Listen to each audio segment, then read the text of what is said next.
Merhaba Renkli Sen takipçileri, kanalıma hoş geldiniz.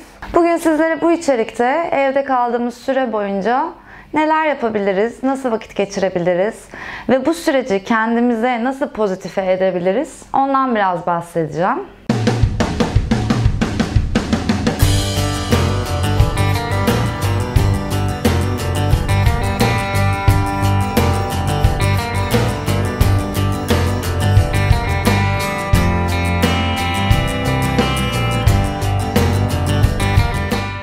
Şimdi bildiğiniz üzere sadece ülke olarak değil, bütün dünya olarak çok ciddi bir süreçten geçiyoruz. Ve bu süreçte gerçekten hem bilmemiz gerekenler artarken hem de aynı zamanda sosyal medyada ve internette birçok bilgi kirliliği oluşuyor. Elimizden geldiğince bu süreçte panik olmamalı ve İşin pozitif tarafına bakmalıyız diyorum ben. Aslında bu sadece bu süreç için değil, hayattaki her an için geçerli olan bir kaide olmalı. Her karanlığın arkasından bir aydınlık doğar. Bu çok kesin bir şeydir. Sonsuza kadar giden bu dünyada ne var? Hiçbir şey sonsuza kadar aynı süreklilikle, aynı devamlılıkla gitmiyor. Bir şey başlıyor, devam ediyor ve sonucunda bir sona ulaşıyor, bitiyor. Bu her şey için geçerli. Olaylar, durumlar, hastalıklar, duygular için. Şimdi benim sizden ricam bu süreçte, evde kaldığımız süreçte mümkün olduğunca bir kere kendi iç sesinizi dinlememiz. Aslında bunu lütuf olarak değerlendirirseniz, değil mi? Birçoğumuzun bundan birkaç ay öncesine kadar aslında zamanım yok diye şikayet ettiğini ben hatırlıyorum. Spor olabilir, kitap okumak olabilir, müzik dinlemek olabilir, birçok konu için hatta film ve dizi izlemek olabilir. İnsanlar hayatlarında benim kafamı kaşıyacak vaktim yok diye bile şikayet ediyorlardı. Ama şimdi her ne kadar sebebi biraz endişe verici olsa da bunu kendi alanımızda, kendi odalarımızda pozitife döndürebiliriz. Peki bunu nasıl yapacağız? Biliyorum. Ben de bir süredir evimde izoleyim. Hepiniz gibi kendimi karantina altına aldım ve zaman zaman endişeleniyorum. Zaman zaman kendimi motive etmeye çalışıyorum. Ama gittikçe de daha anlamaya başladığım bir şey oldu. Ben çok uzun süredir inzivaya çekilmemişim. İnzivaya çekilmeye ihtiyacım varmış. Ve şu an bunu bu şekilde değerlendirmeye başladım. Bunu siz de bence böyle düşünebilirsiniz. Yani endişe etmek veya sürekli negatif şeylere odaklanmak yerine, çünkü insan algısında böyle bir şey var. Bizim maalesef metabolizmamız ve zihnimiz gereği insanlar hep negatife odaklanmayı, kolaylık, bunu böyle kural haline getirmiş. Var, pozitif odaklanan insanlar da var. Hayatta hem pozitif hem negatif de var ama genel olarak bu bizim kaçamağımız, kolaya kaçtığımız bir şey her zaman negatifleri görmek. Ama pozitif şeyler de var. Örneğin aşı çalışmaları devam ediyor bu koronavirüs üzerine ve bir noktada bulunacak, değil mi, tedavi süreci. Ben geçenlerde bir haberde okudum. 95 yaşındaki bir amcamız İzmir'de hastalığı yenmiş. Gibi. Bunun gibi birçok örnek var ama biz her zaman açık olalım diyorum ve kendimizi de hatırlayalım. Şimdi kendimizi hatırlama sürecine gelince, uzun bir süredir evdeyiz. Neler yapabiliriz? Öncelikle film izleyip dizi öldürebilirsiniz. Müzik dinleyebilirsiniz. Yeni grupları, yeni müzisyenleri, yeni albümleri keşfedebilirsiniz. Olmadı mı? Puzzle alın. Puzzle'la görsel zekanızı, analiz yeteneğinizi geliştirebilirsiniz. Pratik zekanızı geliştirebilirsiniz. Beceri kendinize katabilirsiniz. Müziğe mi başlamak istiyordunuz? Vakit mi bulamıyordunuz? Alın size vakit. Bir tane enstrüman sipariş edip enstrümanla evde yeni bir enstrüman öğrenip kendinizi müziğe verebilirsiniz. Enstrüman çalmak ilginizi mi çekmiyor? O zaman Cubase gibi ya da başka programlar gibi müzik programları indirip kendi müziğinizi kendiniz yaratabilirsiniz, icra edebilirsiniz. O da mı sarmadı? Kitap okuyabilirsiniz. Onu da istemiyorsunuz. Sıkılmadınız mı hep aynı yemekleri yemekten? farklı tatlar, farklı tarifler deneyebilirsiniz. Örneğin dünya mutfaklarına dalabilirsiniz. Çünkü insanın gerçekten bunlarla uğraşacak vakti olmuyor normal. Normal, klasik, dünya standartları, bu epideminin olmadığını varsayalım. Hani eve yorgun argın işten geldiniz. Ay ben bugün bir Çin mutfağından bir yemek yapayım ya da yok işte Tayland mutfağından şunu deneyeyim der misiniz? Demezsiniz. Ama size alın şu an fırsat. Bunları bu şekilde değerlendirebilirsiniz. Yeni yemekler öğrenebilirsiniz. Yeni farklı alanlar, hobiler edinebilirsiniz. Ahşap boyayabilirsiniz, resim yapabilirsiniz, bir sürü şey yapabilirsiniz. Peki bunlar işin etkinlik kısımları. Peki bunları yaptınız diyelim. Eğlence kısmı. Bunları bir kenara bırakalım. Bunun dışında maalesef koronavirüsünün en önemli korunma yöntemlerinden biri metabolizmanızın çok güçlü olması gerekiyor. Yani ona yakalandınız diyelim. Onu aşabilmeniz için, bu illetten kurtulabilmeniz için sağlığınızın hem zihinsel hem bedensel sağlığınızın yerinde olması gerekiyor. Peki buna nasıl dikkat edebilirsiniz? Öncelikle C vitamini almanızı öneririm ben. Ben başladım, C vitamini kullanıyorum. Hani size gidip eczaneden C vitamini alın demeyeceğim. Çünkü bir bardak sıcak suya, ılık suya sabahları aç karnına bir limon dilimlemeniz ya da gün içinde portakal sıkmanız, portakal suyu tüketmeniz, sıkacağınız yoksa portakal, mandalina, greyfurt gibi meyveleri yemeniz, kivide de var, havuçta da var, bu tarz sebzeleri, meyveleri tüketmeniz C vitamininizi günlük karşılayacaktır. Zaten bir yetişkinin alması gereken 1000 mg yaklaşık. Bunu aldığınız takdirde vücudunuz biraz daha bağışıklığı yükselmiş oluyor. Şimdi güneşe çıkmadığımız için, güneş yüzü görmediğimiz için E vitamini alabilirsiniz. Eğer güneşe çıkma imkanınız varsa, balkonunuz varsa, evinizi günde her gün 15-20 dakika yüzünüzü güneşe dönüp yüzünüzü, vücudunuzu E vitaminine boğabilirsiniz. Vitaminleri aldınız.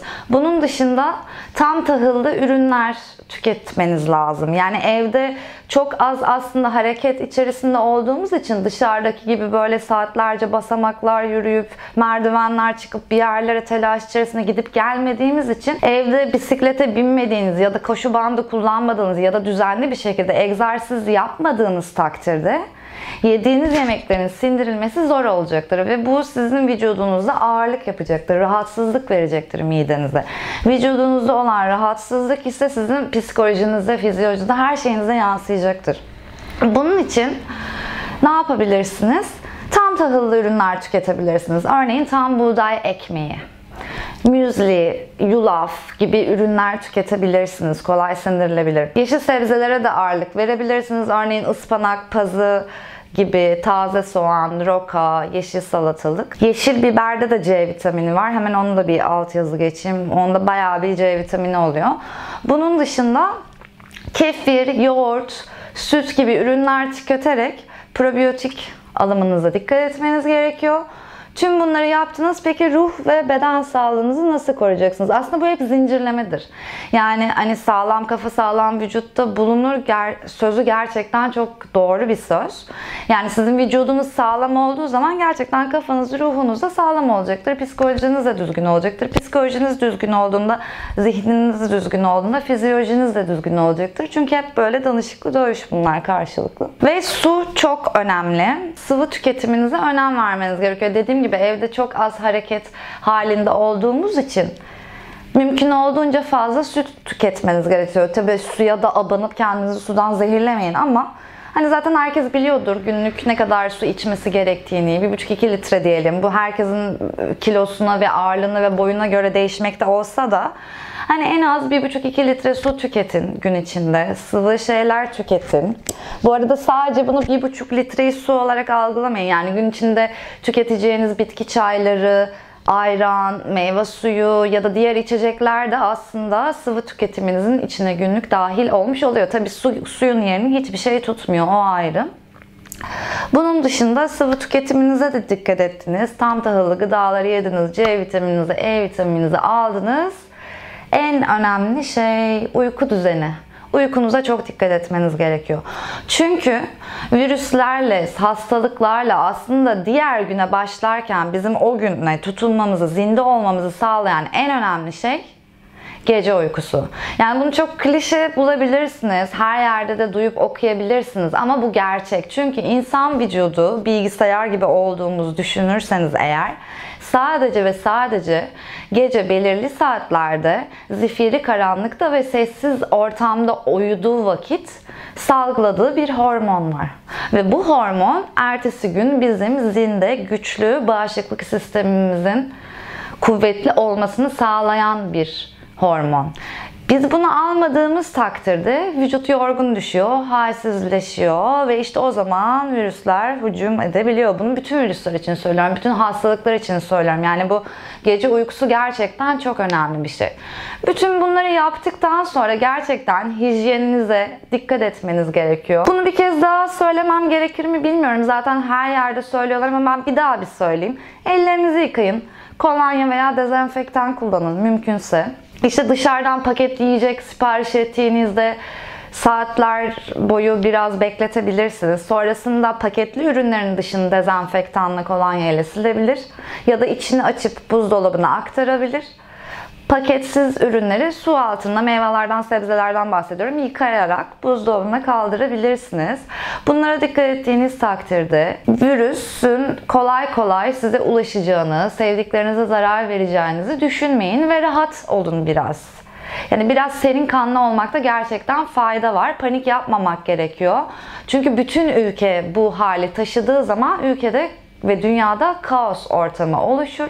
Bunun önüne geçmek için gerçekten pozitif olmanız gerekiyor. Peki şimdi pozitif değilim, çok konuştun Jale dediniz. Ben pozitif değilim, ne yapacağım? Hani olamıyorum, canım sıkkın, her şey çok kötü, her şey fena falan böyle tiplemeler de var hayatımızda. Peki onlara önerim ne olacak? Onlara önerim gerçekten tamam o kadar kötüyseniz sizden ricam şimdi birazdan göstereceğim hareketleri her gün düzenli bir şekilde 10-15 dakika yapmanız. Başka hiçbir şey rica etmeyeceğim sizden. Ve ondan sonra bir daha konuşmak istiyorum ben. Öyle hissedenler varsa bunu videonun altına yorum olarak da yazabilirsiniz denedikten sonra. Şimdi birazdan size söyleyeceğim hareketler gerçekten gün içinde sadece 15-20 dakikanızı, maksimum yarım saatinizi alacak şeyler. Ama artısı o kadar çok olacak ki şimdi onu da açıklayacağım. Nasıl bir artısı olacak derseniz. Öncelikle Tibet'in gençlik öğretileri denilen 5 tane hareket var. Bu hareket Tibet yogasından 2500 yıl öncesinden Himalaya'daki manastırlardan günümüze taşınıyor. Peki bunu kim taşıyor? Peter Keeler adında bir yazar 1939 yılında bir kitap çıkarıyor ve o kitaptan sonra böyle öğretilerin olduğunu tüm dünya duyuyor. Sonra denemeye başlıyor insanlar. Gerçekten bunu deniyorlar ve bu hareketlerin şöyle bir etkisi var. Bu 5 hareket, arka arkaya yapacağınız 5 hareket, vücudunuzdaki enerji alanlarının spiral spiral dönen dengesini, akışını sağlıyor. Şimdi daha iyi şöyle açacağım anlamanız için. Şimdi vücudumuzda buradan başlayarak, tepemizden başlayarak ayak parmak uçlarımıza kadar giden enerji merkezleri var. Bunlara çakralar deniyor.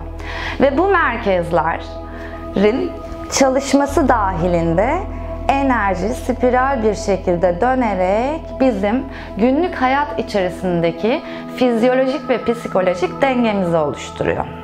Ve bu enerji kanalları tıkandığında dışarıdan çok fazla stres, baskı, negatif düşünceler, işte bu gibi durumlarda, salgınlarda, epidemik durumlarda korkular, panik, üzüntü aldığımızda enerji alanlarında bir takım titreşimlerde sıkışıklıklar olmaya başlıyor ve enerjinin hızı bozulmaya başlıyor. Bazen yavaşlıyor, bazen tam anlamıyla duruyor. Ve o enerji merkezleri yavaşladığında ya da durduğunda insan gün içerisindeki hayatında dengede kalamıyor.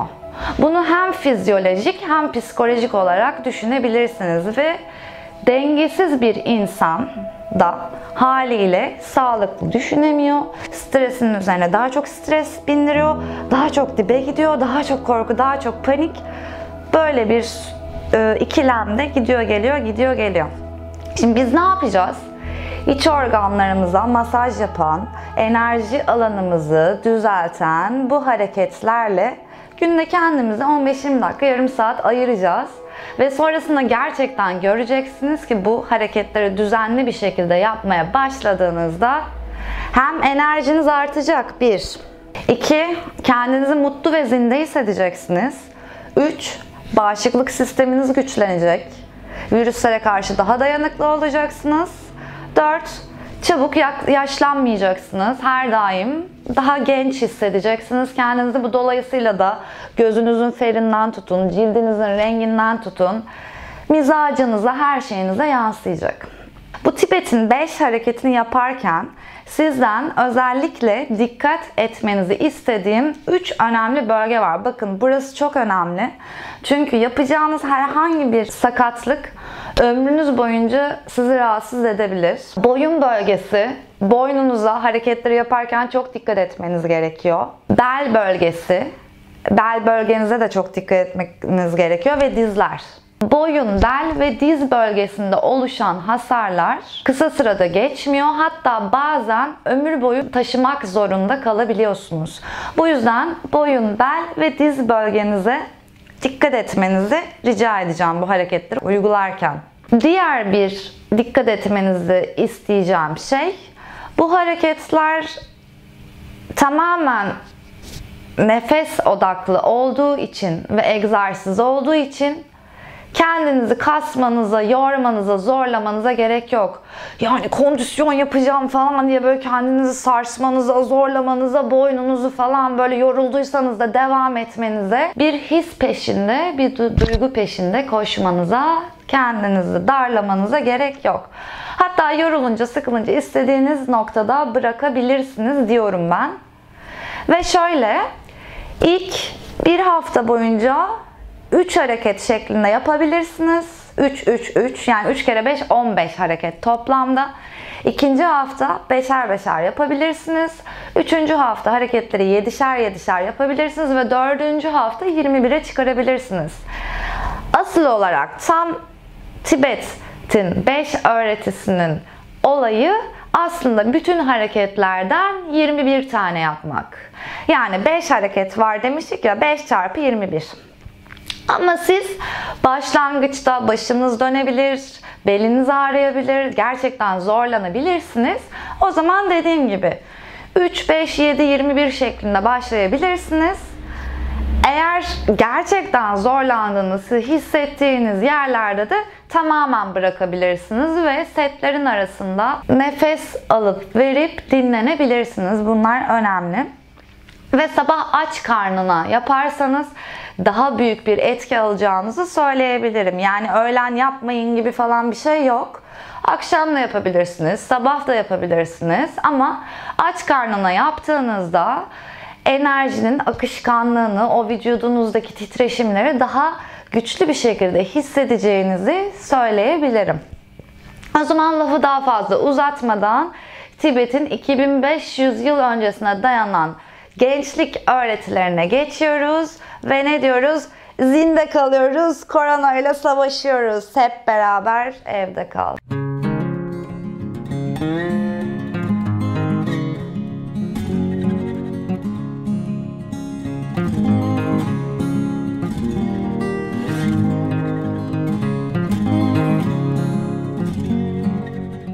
Birinci egzersiz akıl bölgesi enerji.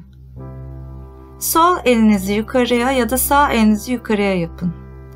Omuzlarınızı boynunuzla birleştirmeyin. Ayaklarınız omuz hizasında açık olsun ve omurganız dik bulunsun. Nefes alırken saat yönünde dönmeye başlayın. Herhangi bir his ya da duygu peşinde koşmadan sadece nefesinize odaklanın. Nefes alıp verirken dönmeye devam edin. Bunu 3 ya da 5 veya 7 ya da 21 kez tekrar edin. Lütfen yorulduğunuzda hareketi devam ettirmeyi bırakın ve biraz dinlenin. Eğer tekrar devam etmek istemiyorsanız bir sonraki harekete geçin. 21'e tamamladığınızda ellerinizi göğüs kafesinizle birleştirip iç sesinizdeki enerjinin akışını hissedin. İçinizi dinleyin. İkinci egzersiz boyun bölgesi toprak. Sırt üstü yere uzanın. Elleriniz vücudunuzun yanında yere bakar şekilde olsun. Nefes verirken bacaklarınızı kendinize 90 derecelik açıyla kaldırın. Ve nefes alırken tekrar aşağı indirin. Nefes verirken bacaklar yukarı kalksın. Nefes alırken tekrar aşağı insin. Eğer yapabilirseniz boynunuzu da kafanızla beraber ayak parmak uçlarınıza doğru kaldırıp tekrar aşağı indirebilirsiniz. Bu hareketi de deminki gibi 3, 5, 7 ya da 21 defa tekrarlayın. Nefes verirken bacaklar yukarı, nefes alırken tekrar aşağıya insin. Yorulduğunuz yerde lütfen egzersizi sonlandırın. Üçüncü egzersiz göğüs bölgesi hava. Dizlerinizin üzerine dik bir şekilde durun. Ayak parmak uçlarınızı geriye doğru takın.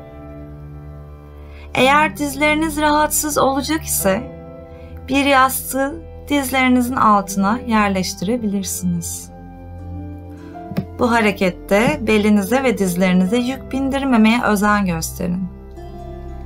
Elleriniz belinizde destek yapsın.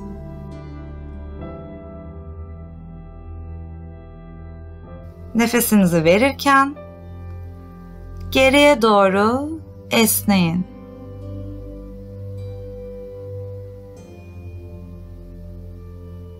Nefes verirken geriye doğru esneyin. Nefes alırken tekrar öne gelip boynunuzu aşağı bırakın. Bu hareketi de 3, 5, 7, 21 şeklinde tekrarlayabilirsiniz. Setler arasında nefes alıp verip dinlenebilirsiniz. Nefes verirken arkaya, nefes alırken öne. Nefes verirken arkaya esneyin, nefes alırken tekrar öne gelin.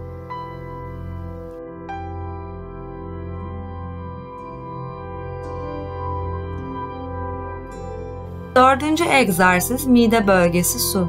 Bu harekette bacaklarınız düz bir şekilde yerde oturabilirsiniz ya da dizlerinizi kırıp benim gibi oturarak bu harekete başlayabilirsiniz. Elleriniz vücudunuzun yanında olsun. El parmak uçlarınız geriye baksın. Nefes verirken kalçanızı yukarı kaldırıp başınızda geriye doğru streç yapın. Nefes verirken tekrar geridesiniz. Nefes alırken öne doğru gelin. Bu hareketi benim gibi dizleriniz yukarıda yapmak zorunda değilsiniz. Tekrar öne geldiğinizde dizleriniz düz bir şekilde karşıya bacaklarınız, ayaklarınız göstererek uzanıyor olabilirsiniz. Ben bu şekilde yapmaktan keyif aldığım için bu hareketi böyle tekrarlıyorum. Nefes verirken geriye streç, nefes alırken tekrar baş öne gelsin. Bunu da 3, 5, 7, 21 şeklinde tekrar edebilirsiniz. Lütfen dizlere ağırlık vermeyin. Zorlandığınız yerde hareketi bırakın. 5. egzersiz kol ve ayak bölgesi ateş. Öne doğru ellerinizi yerleştirin. Ayak parmaklarınızı geriye doğru takın ve aşağı bakan köpek pozisyonundan kobra pozisyonuna geçiş yapın. Nefes alırken aşağı bakan köpek, nefes verirken Bhujangasana. Bu hareketi de diğerleri gibi 3, 5, 7, 21 şeklinde tekrar edebilirsiniz. Lütfen boynunuza ve belinize yük bindirmemeye gayret edin. Zorlandığınız yerde hareketi bırakın. Hareketlerin nefesle bir akması çok önemli. Bir his peşinde koşmaktansa nefesinizi duyarak hareketleri kendi ritminizde uygulamaya devam edin.